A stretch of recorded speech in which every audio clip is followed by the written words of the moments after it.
ఎంతగా భక్తి చేస్తూ ఉన్నాం, ఎంతగా ప్రార్థన చేస్తున్నాం, ఎంతగా దేవుని సంఘముతో సేవకులతో వాక్యము చేత అంటుగట్టబడుచు దేవుని యొక్క సహవాసంలో మనము ఏమండి ఎదుగుతూ ఉన్నాం. ఒకసారి ఆలోచన చేయండి ప్రియులారా, దేవుని సన్నిధిలో ఉన్నటువంటి, ఎందుకంటే యేసు రక్తంతో పని లేకుండానే చాలామంది విశ్వాసులని ఏమండి ఉంటూ ఉన్నారు. కానీ మనం అలాగూ కాకూడదండి. యేసు రక్తంలో కడగబడినటువంటి ప్రతి ఒక్క వ్యక్తి యొక్క అనుభవం ఏమిటంటే ఏమండి శుద్ధీకరించబడుట. ఏమిటి శుద్ధీకరించబడటం? జీవము కలిగిన దేవుణ్ణి సేవించటానికి ఏమండి యేసు రక్తం మనల్ని ఏం చేస్తూ ఉంది? ఎంతో ఎక్కువగా శుద్ధి చేస్తూ ఉంది. మన రక్తంలో ఏముందండి? కామ, క్రోధ, మద, మత్సరాలు ఉన్నాయి. యేసు రక్తంలో ఏముందండి? ఏమండి కరుణ, జాలి, దయ, క్షమాపణ, ప్రేమ అనే వాటికి విధేయత, లోబడుట, సాత్వికము అనేటువంటి వాటికి చోటు ఉంది. కొట్టు చాపట్ల గట్టి కొట్టు.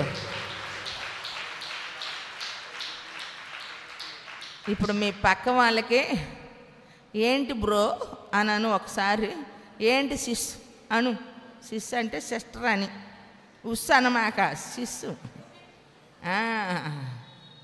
అది ఏంటి బ్రో చెప్పురా బ్రో, ఏంటి చెప్పండి. కొంచెం మీ పైన ఉన్నటువంటి వారు కూడా కొంచెం పక్కన పలకరించుకోండి. మీ పక్కన ఉన్న వారిని పలకరించుకోండి. ఏం చేస్తుంది?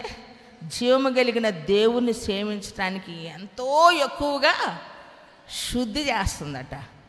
మరి మనం దేని చేత శుద్ధి చేయబడుతున్నాం చెప్పండి? దేని చేత? యేసు రక్తము చేత. మనము యేసు రక్తం మనల్ని ఏం చేస్తూ ఉందండి? శుద్ధీకరిస్తూ ఉంది ప్రియులారా.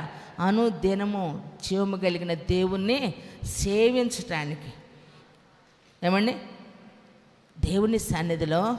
అందుకే మనస, వాచ, కర్మణ అని మన ప్రాణాత్మ దేహములతో మన ప్రభువునంట ఏమండి మనం దర్శించుకోవాలట, ఆయన సేవించాలట అండి. ఎంతమంది ఈ విధమైనటువంటి ఆలోచనతో ఉన్నారు చెప్పండి? దేవుని సన్నిధిలో ఉన్నటువంటి వారు ఉదయాన్నే లెగవగానే కళ్ళు మూసుకొని, నా ప్రభువా నేను ఈరోజు మరలా నిన్ను జ్ఞాపకం చేసుకునేదానికి నన్ను నువ్వు జ్ఞాపకం చేసుకొని సజీవుడిగా సజీవురాలుగా నన్ను ఉంచావు అన్నోళ్ళు చేతులు ఎత్తండి. ఎవరిని చూస్తున్నారు మీరు? చాలు దించండి. మీరు కళ్ళు తెరిచేటప్పుడు ఎవరిని చూస్తున్నారు? ఎవరు గుర్తుకొస్తున్నారు? ఎవరి ముఖ దర్శనం చేయాలనుకుంటున్నారమ్మా? ఎవరి ముఖ దర్శనం? దేవుడు మనిషికి కావలసిన ప్రతిదీ కూడా మనిషి శరీరాన్ని ఎలా సృష్టిలోనే ప్రథమ ఫలంగా గొప్పగా నా తండ్రి ఎంచుకున్నాడు. అందులో నీవు నేనున్నందుకు కొట్టు చాపట్ల గట్టిగా. మనిషిగా పుట్టడానికి, మానవుడై మహాత్ముడిగా మార్చబడటానికి మహనీయుడైనటువంటి దేవుని రక్తము మనల్ని నిర్జీవ క్రియలను విడిచి జీవము కలిగిన దేవుణ్ణి సేవించటానికి యేసు రక్తం మనల్ని ఏం చేస్తుందండి? ఎంతో ఎక్కువగా శుద్ధి చేస్తూ ఉంది. నా ప్రియ దేవుని సంగమా, దేవుని సన్నిధిలో మనల్ని ఆయన శుద్ధీకరించినటువంటి రక్తము మనల్ని ఏం చేస్తూ ఉంది తెలుసా? పవిత్రులుగా చేస్తూ ఉంది. దేవునికి మహిమ కలుగునుగాక. ఇంకొక మాట మీకు జ్ఞాపకం చేయడానికి నేను ఆశపడుతూ ఉన్నాను. యేసు రక్తం మనల్ని ఏం చేస్తూ ఉందంటే సంరక్షణ శక్తిని ఇస్తూ ఉంది. దేవునికి మహిమ కలుగునుగాక. 1 యోహాను పత్రిక 1వ అధ్యాయము 7వ వచనం.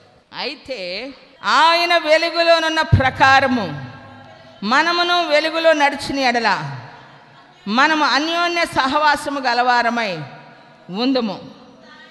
అప్పుడు ఆయన కుమారుడైన యేసు రక్తము ప్రతి పాపము నుండి మనలను పవిత్రులుగా ఎప్పుడంటే అండి అన్యోన్య సహవాసం కలిగిన వారిగా ఉంటే. హలో నా వైపు చూడండి. ఏ సహవాసం? అన్యోన్య అనేటువంటి పదం ఎంత బాగుందండి చెప్పండి. అన్యోన్య సహవాసం. ఏ పరుపు లేకుండా బ్రతికేటువంటి వారిని వీళ్ళు అన్యోన్యంగా బ్రతుకుతున్నారండి అంటారు. అరమర లేకుండా. ఇంకొక మాట చెప్పాలంటే ఇంకొక మాట చెప్పాలంటే ఇంకొంచెం తేడా లేకుండా బ్రతికే వాళ్ళని అన్యోన్యంగా బ్రతుకుతున్నారు. అంటే దేవునితో కూడా మనకే సంబంధాలు ఉండాలంట. ఎప్పుడు జరిగిద్ది అది? మనము చీకటిలో లేకుండా వెలుగులో నడిచిన ఎడల, అంటే పాపము అనేటువంటి దానిలో, లోకములో పాపం ఉంది. ఆ లోకం అనేటువంటి పాపము అనేటువంటి ఏలుబడి చేస్తున్నటువంటి ఏమండి అపవాది తంత్రాలు ఏలుబడి చేస్తూ ఉన్నటువంటి సమాజంలో మనమున్నాం. కాబట్టి చీకటి మన మీద ఏలుబడి చేయకుండా ఉండాలి అని అంటే మనం ఏ విధంగా నడవాలంట? అక్కడ రాయబడింది, నా మాటలు కాదు. ఏమండి అయితే ఆయన వెలుగులోనున్న ప్రకారము మనమును వెలుగులో ఎక్కడ నడవాలంట? ఎంతమందికి ఇది సాధ్యం అని చెప్పగలరు? చేతులేస్తాను. ఎంత బాగా ఒప్పుకున్నారు నా బంగారాలు. అర్థం కాల. ఎంతమందికి ఇది సాధ్యం? ఆయన వెలుగులో ఉన్న ప్రకారము మనము కూడా వెలుగులో నడిచిన ఎడల. ఇప్పుడు మీరు ఎందులో నడుస్తున్నారు? అదే మరి ఎలక్ట్ అవ్వండి. ఛార్జింగ్ పెట్టు కదా, ఛార్జింగ్ పెట్టు. సెల్లు 70కి 60 వచ్చిందంటే కరెంటు పోతే ఇబ్బంది అయింది మరలా అని చెప్పి మాటికి గుచ్చుతావు. బ్యాటరీ ఉబ్బిపోయేదాకా ఛార్జింగ్ పెడతావు. పెట్టు, దీనికి పెట్టు కదా. ఏమండి ఈ ఛార్జింగ్ పెట్టు కదా వెంటనే. ఎంతమందికి ఇది సాధ్యం? ఆయన వెలుగులో ఉన్న ప్రకారం మనం కూడా వెలుగులో నడిచిన ఎడల్లా వెలుగులో మనం నడవాలి. ఏమండి అంటే జాగ్రత్తగా వినండి. దానికి ఒక ఎగ్జాంపుల్ చెప్పనా? బొగ్గు గనుల్లో పనిచేస్తూ ఉన్నటువంటి సమయంలో ఆ బొగ్గు గనులు ఉన్నటువంటి పరిసర ప్రాంతాలన్నీ ఎలా మారిపోతాయి? నల్లగానే మారిపోతాయి, అవునా కాదు? మేము పాల వ్యాపారం చేసాం. ఇంకొక ఎగ్జాంపుల్, మేము ఎక్కడికి వెళ్ళినా పాలాసనే వచ్చేది, మా చుట్టూ పాలాసనే వచ్చేది. చేపల మార్కెట్కి వెళ్ళు, చేపల వాసన వచ్చేదే రాదా? వాళ్ళకేమనిపించదు, పక్క వాళ్ళకి ఆ వాసన వచ్చిద్ది. ఈరోజు మనం బాగానే ఉన్నామనుకుంటాం, మనలో లోపాలు ఎవరికి కనపడతాయి? మరి బొగ్గు గనుల దగ్గర ఉన్నటువంటి ప్రతిదీ కూడా బొగ్గుతోనే తడపబడిద్దంట.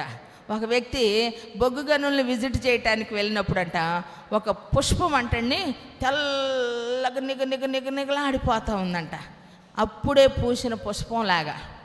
ఇతను ఏం చేశాడంటే ఒక సిడికెడు ఏం చేశాడు, బొగ్గును తీసి ఆ పుష్పం మీద వేసాడంట. అది అలాగ జారిపోయిందంట. దాని ఉనికి అది కోల్పోవట్లేదంట. అంత నల్లగా ఉన్నాయంట ప్రతి చెట్టు, ప్రతి పువ్వు. కానీ ఆ ఒక్క చెట్టుకున్న పువ్వు మాత్రం తెల్లగా నిగలాడిపోతా అప్పుడే పుష్పించినటువంటి ఏమండి పువ్వులాగా కనపడతా ఉందంట. అర్థం కాలేదంట. ఇది ఎప్పుడు అంతే ఉంటుందండి అన్నాడంట. దీన్ని తెలుసుకోవటానికి పూల మొక్కలు ఆయన దగ్గరికి వెళ్ళి, పెద్ద అయినా ఇటురా, ఈ పువ్వు ఎందుకని దీని ఉనికి కోల్పోవట్లేదు, ఈ బొగ్గు గనుల్లో ఎలాగ ఇది తెల్లగా ఉంది అన్నాడంట. ఏమండి ఇది ఎలా ఉంది, దీని మీద నేను ఆ బొగ్గు పొడి వేసిన అది మరలా నాకు అలాగే తెల్లగానే కనపడింది అని అతను ఒక మాట చెప్పాడంట. ఏమిటంటే ఆ పువ్వుకున్నటువంటి ఆ చెట్టు లక్షణం ఏమిటంటే ఆ పువ్వు పుష్పించేటప్పుడే ఆ పువ్వుకున్నటువంటి లక్షణం ఏంటంటే దానికి జారుడు లక్షణం ఉందంట. కొట్టు గట్టి కొట్టు, దానికి జారుడు లక్షణం ఉందంట. అంటే దాని మీద ఏ దుమ్ము పడ్డా, ఏ బూడిద పడ్డా, ఏ బొగ్గు పడ్డా ఏం చేస్తూ ఉంటుంది, దాని మీద ఉన్నటువంటిది అదేం చేసేస్తూ ఉంది, రాళ్ళు చేసుకుంటుందంట. ఈరోజు లోకంలో మనమున్నాం, పాపము ఏలుబడి చేస్తూ ఉంది. అపవాది ఇది నాది అన్నాడా లేదా? భూమి నాది, భూలోకంలో సర్వలోకంలో ఉన్న మహిమ ఏమండి నాది, నాకు సాగిలపడు అన్నాడా లేదా? ఏమన్నాడు? సాగిలపడ్డా? దూకమంటే దూకాడా? దూకమంటే దూకలా. సాగిలు పడమంటే సాగిలు పడలా. సాతానా, నీ ప్రభు అయిన దేవుని శోధింపవలదని నీకు తెలియదప్పో అన్నాడు. అంతే, వెళ్ళిపోయాడు. మనం ఏం చేస్తాం? మహిమలు చూపిస్తూ ఉంటాడు. ఏమండి, ఇగో లంచం తీసుకోరా, అబద్ధం ఆడరా, దొంగతనం చేయరా, ఆమెళ్ళు ఈ మధ్య చేయని దొంగలు. ఏమండి, వాళ్ళు కూడా ఒక టీము. ఎంత కష్టపడి వీళ్ళు సంపాదించి డోకరాలు కట్టుకొని సీట్లు కట్టి భర్తకు చెప్పక ఏమండి ఇంట్లో అమ్మన్నయ్య కాస్త పొదుపు చేసి తిని తినక రూపాయి కష్టపడి ఏమండి గోల్డ్ లోన్ కట్టుకొని బంగారం తెచ్చుకుంటే ఈడొచ్చి ఏం చేస్తాడు? మెడపోయేది తెలీదు, ఏమండి ఈ సచ్చేది కూడా తెలీదు. చేయని దొంగలో టీము. ఏమండి ఎంత ఘోరమైనట్టు చెయ్యి. సైతాన్ అంటాడు, ఎన్నాళ్ళు కష్టపడితే వస్తాయి డబ్బులు, నిలబడి ఎన్నాళ్ళు తొడేలు తీస్తే డబ్బులు వస్తాయి, ఎన్నాళ్ళు వెళ్ళి ఏం చేస్తే వస్తాయి. నీ ఇష్టం వచ్చిన దానికి పాల్పడు, సంపాదించుకునే దానికి దారులు ఎన్నో ఉన్నాయి, ఆ రూట్లో వెళ్ళిపో అని సైతాను ప్రలోభపరిస్తే ఈరోజు మనుషులు ఏమవుతున్నారు? ఏమండి లోభిస్తూ ఉన్నారు. లోకపు యొక్క మహిమలో కాదు మనం ఉండాల్సింది. ఏమండి అనంతుడైనటువంటి నిత్యము ఉండే ఆయన మహిమలో మనము చేర్చబడాలి. దేవునికి మహిమ కలుగునుగాక. ఏమండి ఒక ఉండోడు ఒక పేదోడు చచ్చిపోతే ఆ చచ్చిపోయిన వాళ్ళు ఇద్దరిని పెట్టేది ఎందులో? పేదోడు పెట్టేది అదే ప్లేస్లో, ఆ గోతికే వెళ్ళాలా. ఉండోడు చచ్చిపోయినా అదే గోతికే.